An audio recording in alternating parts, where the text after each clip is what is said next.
많이 하셨습니다. 오늘 저희들 읽을 말씀은 누가복음 1장에 있는 말씀입니다. 46절, 48절. 마리아가 이르되 내 영혼이 주를 찬양하며 내 마음이 하나님 내 구주를 기뻐하였음은 그의 여종의 비천함을 돌보셨습니다. 보라 이제후로는 만세에 나를 복이 있다 일컬으리로다. 아멘.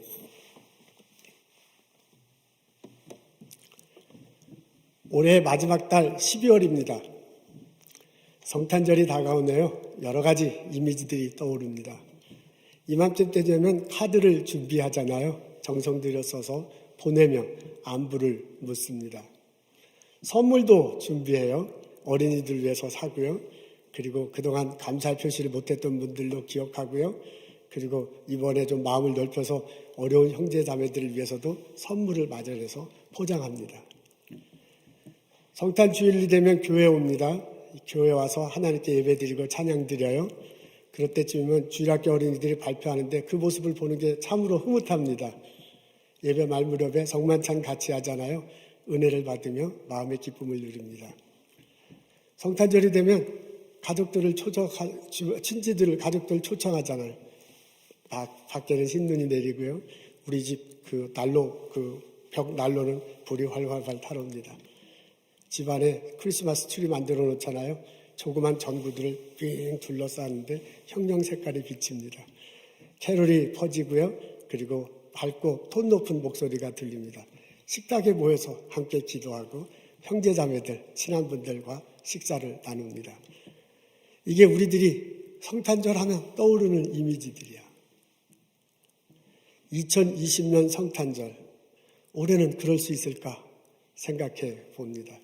25일 날 형제자매들 모여서 함께 식사할 수 있겠습니까? 우리들 모여서 크리스마스 트리를 이렇게 만들어놨는데 그 밑에는 선물이 얼마나 쌓일까? 성탄 주일날 예배 때 우리가 교회는 올 수 있을까? 선물을 몇 개나 준비할까 하는 생각도 해봅니다. 카드를 사서 쓰기는 하겠는데 이럴 때는 도대체 무슨 안부를 물어야 합니까? 올해 성탄절이 다가오고 있습니다. 근데 왠지 마음이 무거워. 왠지 마음이 이렇게 좀 눌리는 듯한 느낌입니다. 비참하다? 그건 좀 너무하겠지만 그런 생각도 그런 심정도 드는 것이 올해의 성탄절입니다. 마리아는 이스라엘 땅 아주 외진 시골 나사렛에서 태어났습니다. 그분이 이름 외에는 어떤 분인지 잘 알려지지 않습니다. 그분의 집안이 어떤지, 어떤 삶을 살아왔는지 사실 잘 모릅니다. 그분이 자신을 표현할 때 비천한 종이다라고 그렇게 말을 했는데 그게 하나님 앞에서 자기가 비천하다는 그런 표현이거든요. 근데 실제로 하나님 앞에서 그분이 이제 비천할 뿐만 아니라 사람들 보기에도 비천한 삶을 살지는 않았을까 생각해 보기도 합니다. 머물 데가 없어서 할 수 없이 마구간을 이렇게 남편과 함께 들어가는데 그때도 별소리 없이 들어가는 것을 봐서는 물론 그때 문화다라고 이렇게 생각할 수도 있지만은 아무런 말도 하지 않는 걸 봐서는 가난에 익숙한 사람이 아닐까 추측해보기도 합니다.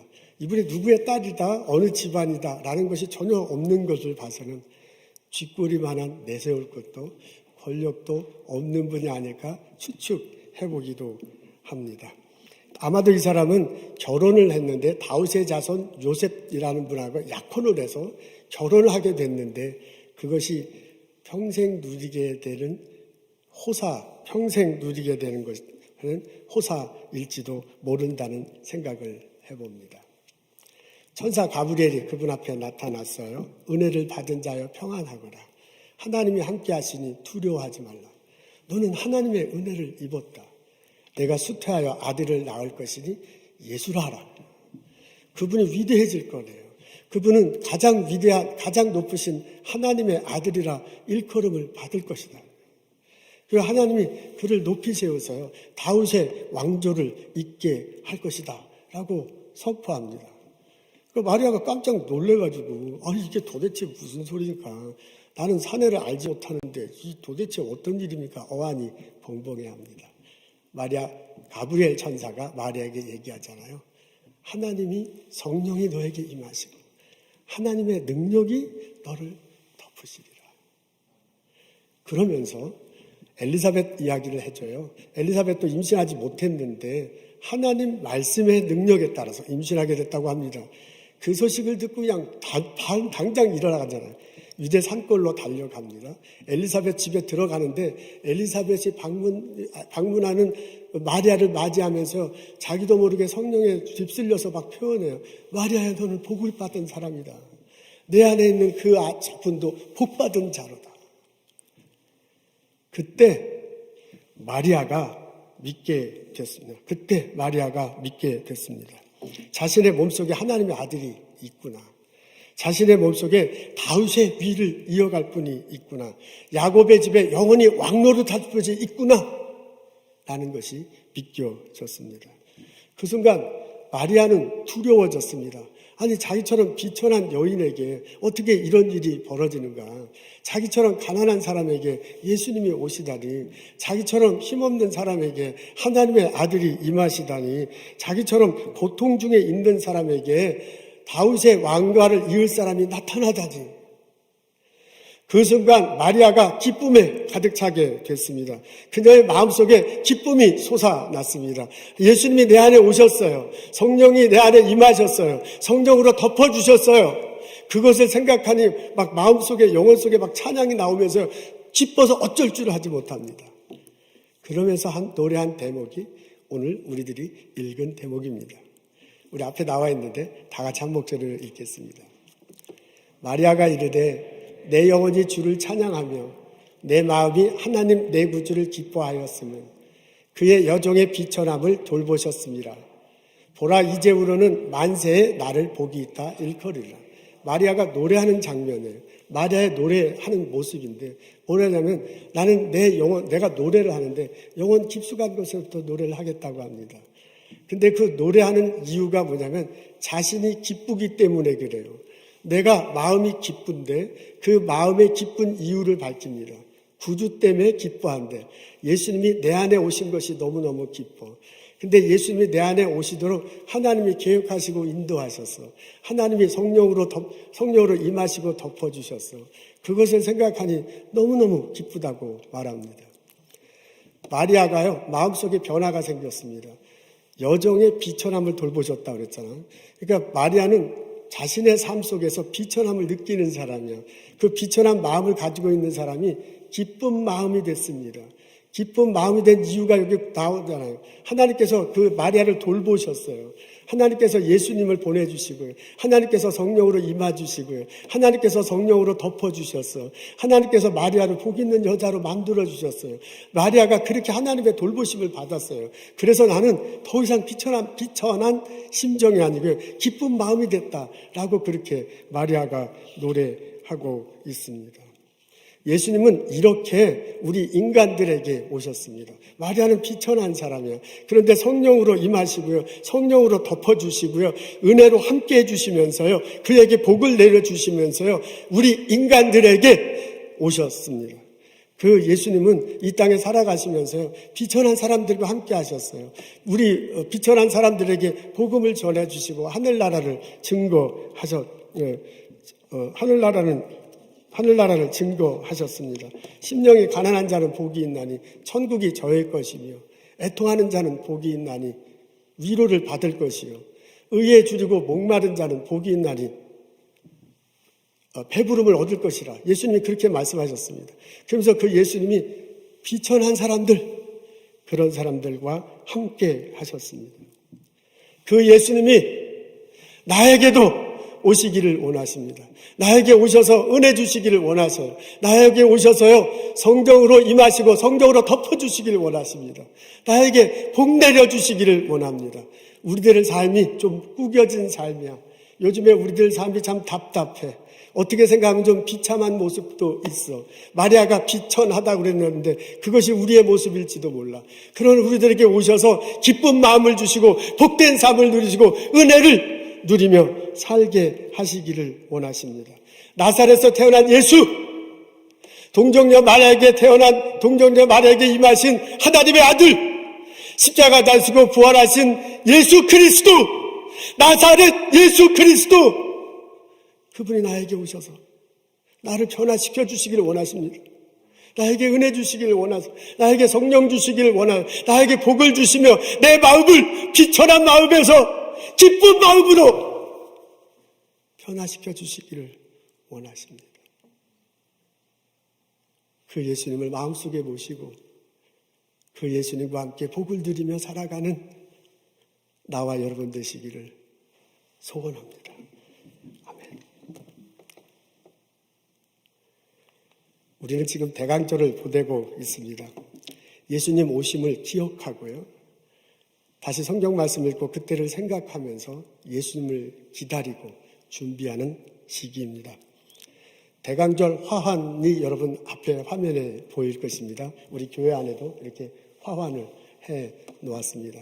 거기 보면 이렇게 초록색의 이렇게 상록수 나무들이 있는데 그것은 예수님, 하나님의 사랑이 영원하다. 예수님의 사랑이 그 영원하다라는 그런 뜻을 담고 있습니다. 초가 4개가 있는데요. 그건 어둠의 세계, 빛으로 예수님이 오셨다라는 의미를 담고 있습니다. 자주색 초가 3개가 있는데 그것은 우리 마음을 깨끗하게 하고 예수님을 맞을 준비를 한다라는 의미를 갖고 있고요.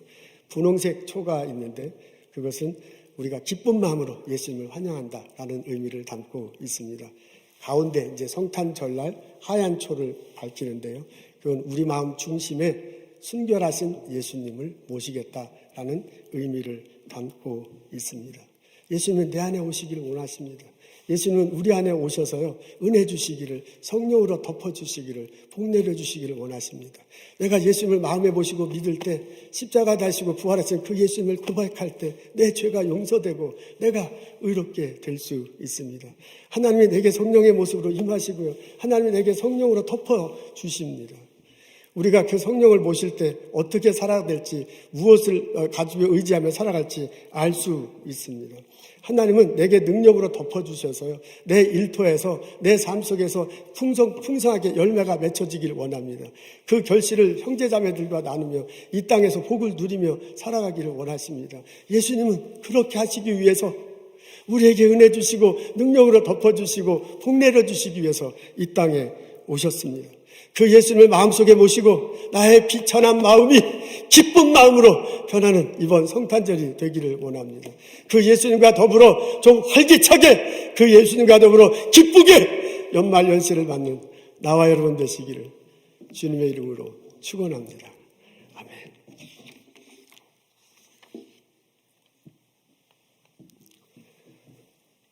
로버트 메이라는 분이 있습니다.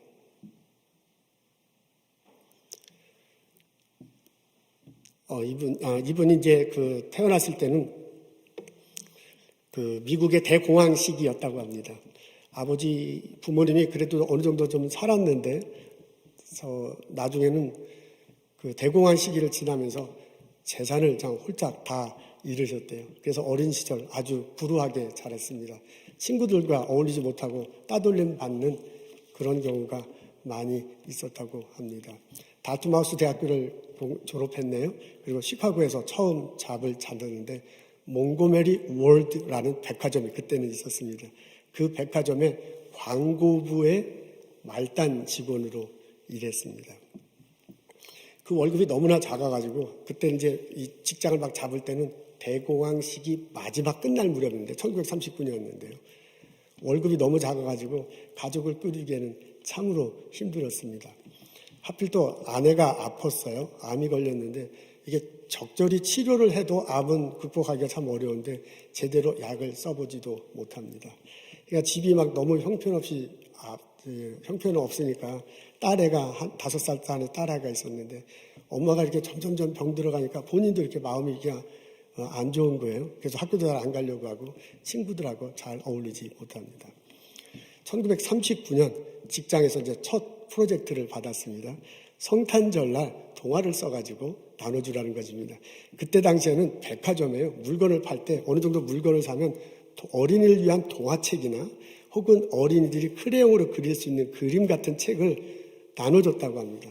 일종의 프로모션용이에요. 이제 그 용으로 동화를 하나 써라라고 자기에게 이제 프로젝트가 내려왔습니다.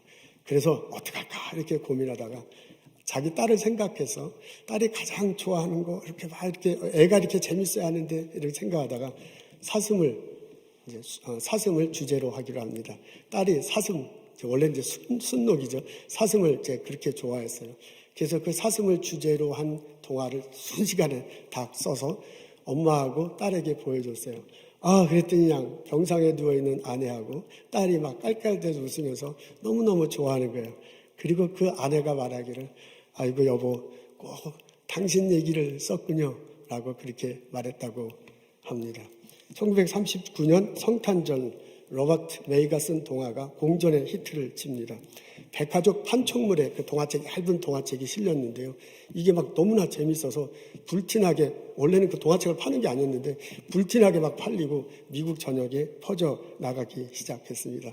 그래서 처음으로 원고료를 막 두둑이 받아가지고 신나서 헐레벌떡 집으로 와요. 그 돈을 아내에게 주고 딸이 좋아하는 과자를 주려고 막 헐레벌떡 집안에 들어오는데 집안에 반겨줄 아내가 없습니다.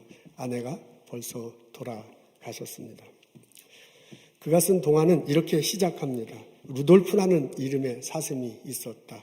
사슴은 못생기고 코까지 빨갛게 부풀어 올라 늘 친구들의 조롱을 받는 외톨이였다.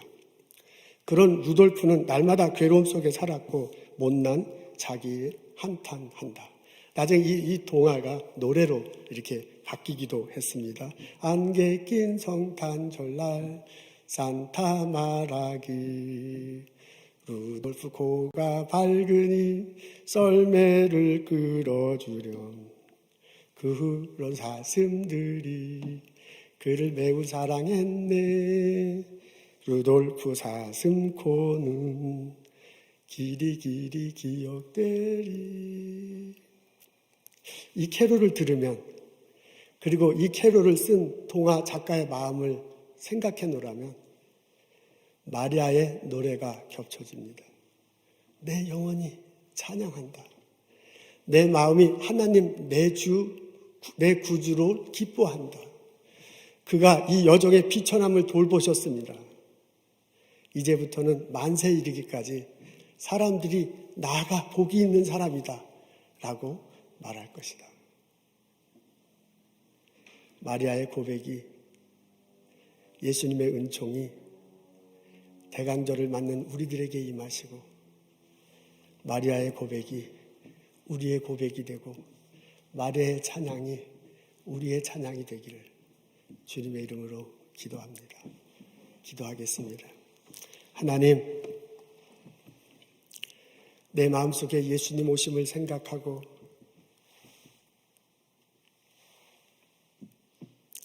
내 마음속에 예수님 오심을 생각하고 내 마음속에 오신 예수님을 왕으로 섬기며 그 예수님과 날마다 더불어 살아가는 우리들 되게 하옵소서. 대강절을 지나는 이 시기 내 마음속에 예수님을 모실 수 있는 저희들 되게 하옵소서. 내 마음속에 모신 예수님이 나의 왕이심을 고백하며 살게 하시옵소서. 앞으로 재림하실 예수님을 기억하고 그분을 찬양하며 살아가는 저희들 되게 하여 주옵소서. 이 시기를 맞이해서 어려운 심정과 어려운 환경 속에 있고 눈물 짓는 형제자매들을 기억합니다. 병중에 있거나 경제적 고통 속에 있거나 불투명한 진로에 있거나 사람들 관계에 흩어져 있거나 무엇을 어떻게 할지 몰라서 우울감에 빠져 있는 형제자매들 있을 수 있습니다. 하나님 그분들과 함께 하셔서 소망을 주시고 하나님 그분들과 함께 하셔서 치료해 주시고 하나님 그분들과 함께 하셔서 성령으로 임하시고 능력으로 덮어주시옵소서. 비천한 마음을 기쁜 마음으로 바꾸어 주옵소서. 예수님 함께 하셔서 날마다 삶이 활력이 넘치게 하시고 날마다 일터에 기쁜 열매가 맺힐 수 있도록 주님 축복하옵소서. 은혜를 내려 주옵소서.